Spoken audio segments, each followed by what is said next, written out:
Gira el mundo y estamos ahí para acompañarte. Mañana será otro día. En concierto, 88.5. 8:41 de la mañana de este día martes 12 de noviembre.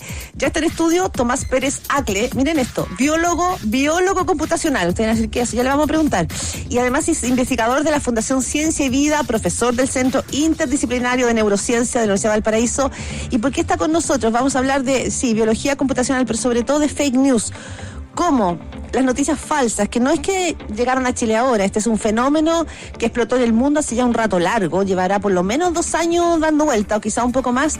¿Cómo esto afecta o nos condiciona como ciudadanos fundamentalmente? Muy buenos días, Tomás. Muy buenos días. ¿Cómo nos afectan las noticias falsas como ciudadanos? Muchísimo. Basta ver lo que está ocurriendo en las calles. Por cierto que no tiene solo que ver con la noticia solo un falsa. paréntesis, le dijimos a Tomás que estamos súper achunchados porque tiene una voz radial increíble. Nosotros estamos así como... Bueno, si me da mal en la ciencia me dedico a... Absolutamente. Las puertas están abiertas, dale. Tú dices que en el fondo nos condicionan. Bueno, más que solo condicionarnos, lo que hacen es amplificar esta rabia, este miedo, este temor que nosotros vemos manifestándose en la calle día a día. Por cierto que estamos completamente todos de acuerdo y probablemente no hay nadie que no esté de acuerdo con la justicia y las demandas sociales que están siendo reclamadas por la gente en la calle. Nosotros mismos nos hacemos ecos de eso, ¿no?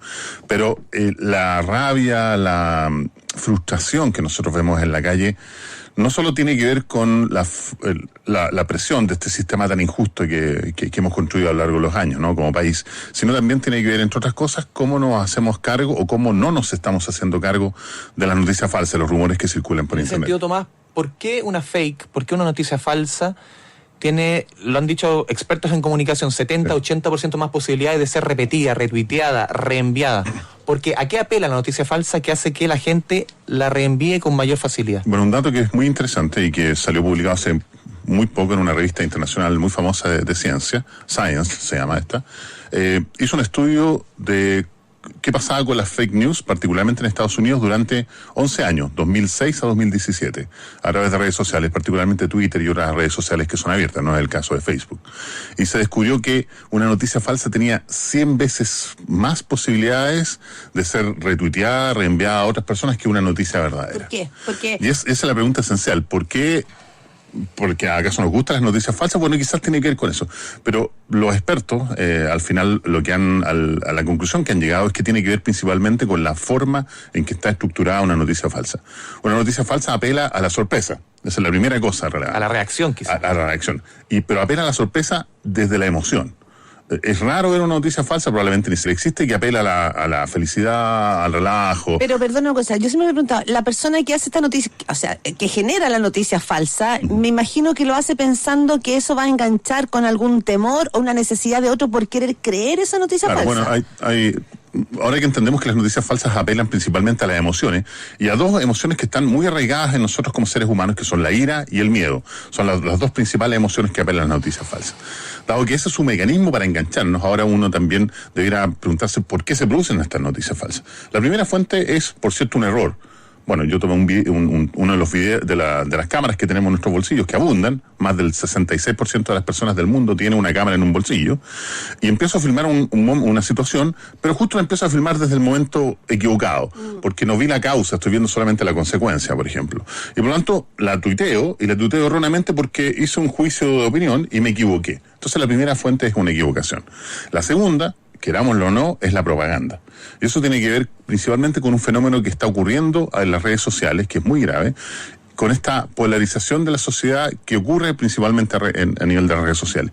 ¿Qué es lo que pasa? Basta que nosotros veamos nuestras redes sociales y vamos a ver que solo seguimos a personas que piensan como nosotros.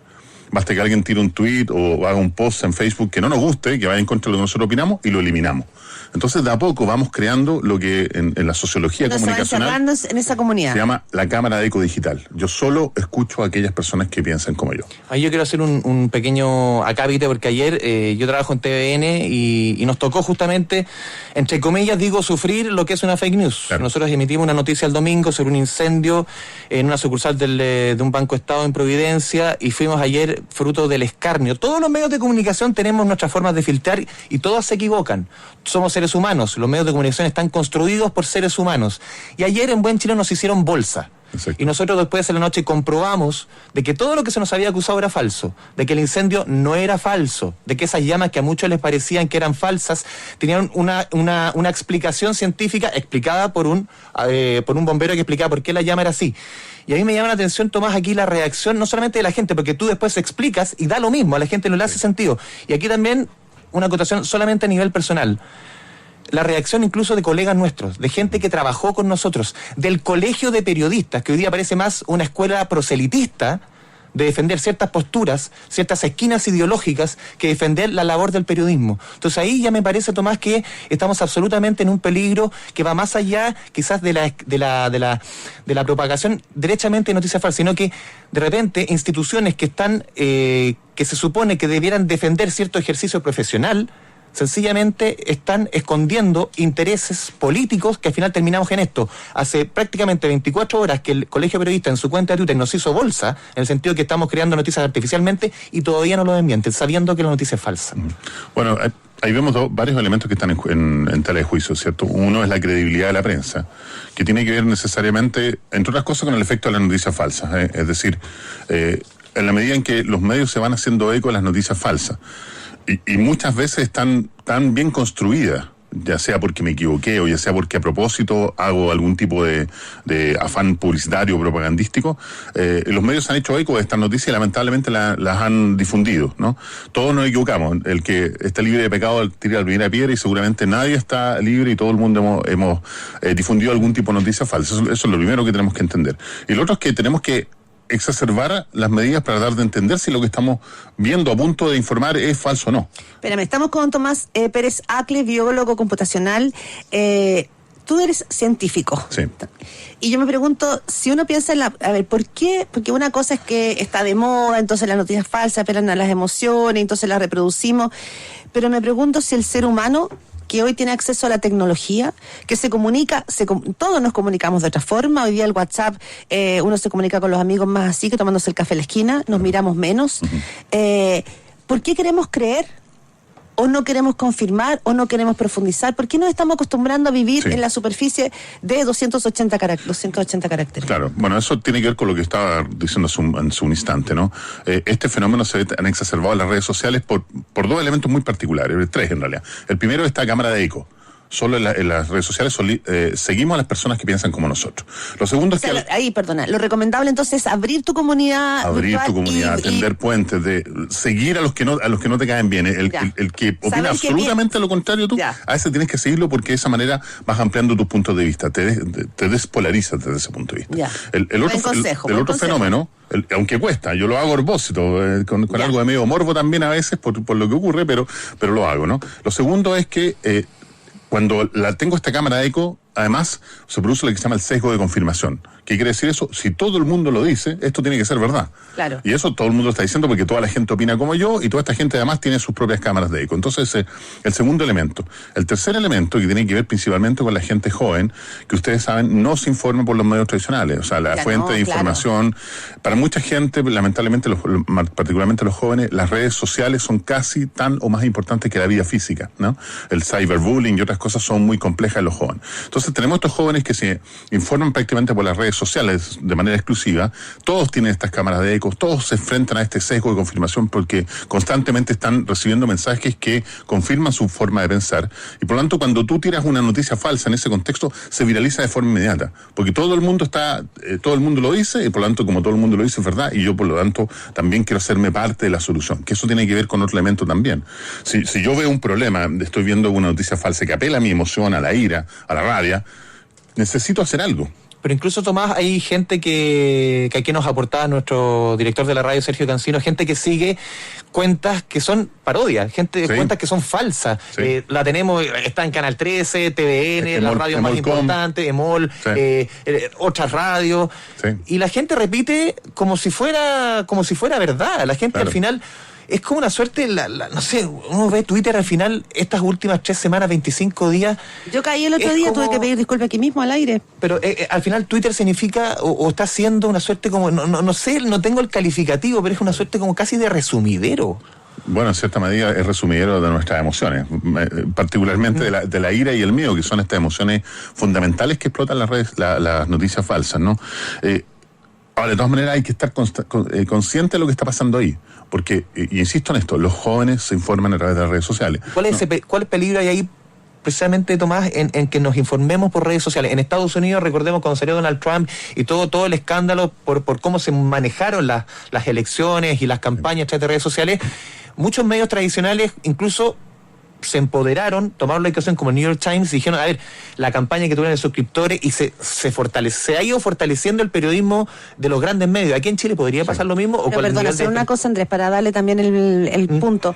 En esta vuelta, si uno mira La Tercera y varios portales, están con una sección justamente de chequear la información y de cerrar el día diciendo, a ver, la noticia que hoy día se viralizó, esa es verdadera y esa es falsa. Y yo creo que ese es un gran aporte que está haciendo el periodismo hoy día, y lo digo en momentos que hablar de periodismo no es popular, en que la gente odia a los periodistas y que se ha generado como un tercer culpable sobre el periodismo. No, esta no es una defensa gremial. Hay que hacerlo de una manera... Hay por lo menos un intento por despejar, ¿no? Hay que hacerlo de una manera apropiada, eso sí.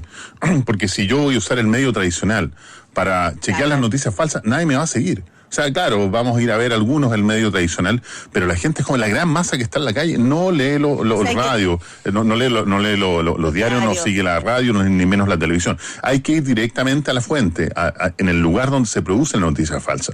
Un solo ejemplo, en el año 2018, la Comunidad Económica Europea sacó un conjunto de leyes, propuso un conjunto de leyes a su Parlamento Europeo para ir a perseguir a quienes producían noticias falsas.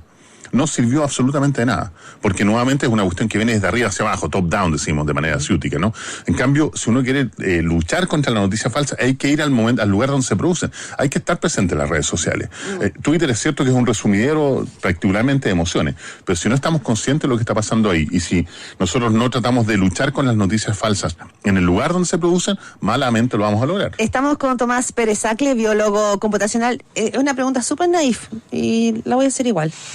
¿Quiénes emiten, o sea, si uno mira quiénes producen las noticias falsas? ¿Hay como asociaciones de inventores de noticias falsas? ¿Es error porque uno se apura y... Sí. ¿De dónde salen las noticias falsas? Los famosos bots. Bueno, decíamos hace un minuto que una fuente de las noticias falsas es el error. Yo llegué tarde a una conversación, escuché algo erróneo, filmé de manera inapropiada y tengo, como soy persona, me equivoco, tú mismo lo decías, sale de ahí una noticia falsa por error. La segunda fuente es la propaganda. Imagínate ahora estas mismas personas que tienen su cámara de eco en las redes sociales, que tienen su sesgo de confirmación porque todo el mundo opina como ellos, entonces yo estoy en lo correcto. Entonces, como estoy en lo correcto, mi afán propagandístico es ir a convencer a todo el mundo de lo que yo opino. Entonces, construyo una noticia falsa a propósito, porque quiero convencer a la gente de que opine como yo, porque yo estoy en lo correcto, porque todo mi entorno opina como yo. Segunda fuente de noticias falsas. Y tercera fuente, querámoslo o no, es el dinero. En la elección de Trump, a un país pequeño en Europa que se llama Macedonia, empresas ganaron millones de dólares produciendo noticias falsas que posteaban expresamente en las redes sociales para que gente le hiciera clic. El Papa apoya a Trump. Esa fue una noticia falsa más clicada en la campaña electoral de Trump. La gente le hacía clic, lo llevaba a un portal y le metían publicidad y ellos ganaban dinero por publicidad. Esas son en general las tres fuentes que nosotros entendemos, de acuerdo a los estudios científicos que se han hecho, que son las que producen noticias falsas.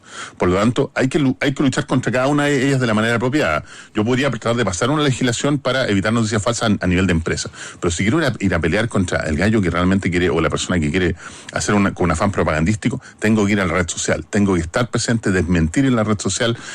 Pero para eso la gente también tiene que entender de que si no es capaz de romper estas esferas de ego, de tender puentes hacia las personas que piensan de manera distinta, vamos a seguir aislando y polarizando. El tema, Tomás, y aquí nos despedimos, es que muchas veces desmientes y no vale nada. Te siguen haciendo Pero hay que hacerlo igual. Sí, hay que hacerlo igual. Pero hay que hacerlo en las redes sociales. Sí. Tomás Pérez Acle, biólogo computacional, investigador de la Fundación Ciencia y Vida, profesor del Centro Interdisciplinario de Neurociencia de la Universidad de Valparaíso. Muchísimas gracias por estar aquí en Mañana Será Otro Día Radio Concierto. Muchas gracias a ustedes. Gustazo. Muy buenos días.